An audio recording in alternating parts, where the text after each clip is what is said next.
बहुत समय पहले की बात है। एक गांव में एक अमीर आदमी रहता था।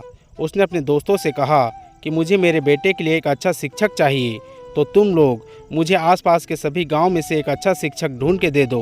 कुछ दिनों के बाद उनके एक मित्र ने उनके पास एक व्यक्ति को भेजा। उन्होंने उस व्यक्ति से केवल कुछ ही देर बात की और उसकी डिग्रियां और सर्टिफिकेट देखे बिना ही उसे जाने के लिए बोल दिया।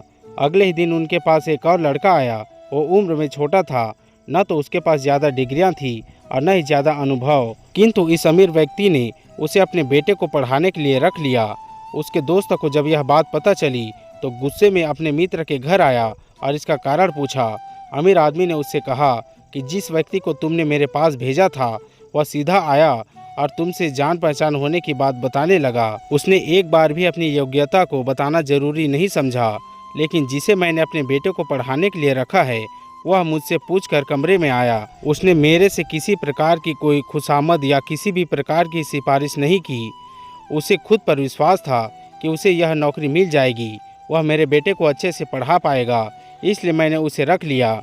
मुझे वो तुम्हारे बताए गए शिक्षक की तुलना में ज़्यादा काबिल लगा और इस वजह से मैंने उसे रख लिया। हमें मेहनत करनी चाहिए और खुद पर भरोसा भी रखना चाहिए, क्योंकि आखिर में हमारी मेहनत ही हमें काम आती है, किसी की सिफारिश नहीं। कहानी की सीख, सिफारिश कुछ समय के लिए ही काम आती है और मेहनत हमेशा के लिए काम आती है। दोस्तों, इस कहानी से आपको क्या सीखने को मिला हमें कमेंट करके ज़रूर बताएं। नए हो तो हमारे YouTube चैनल को सब्सक्राइब भी कर लीजिए।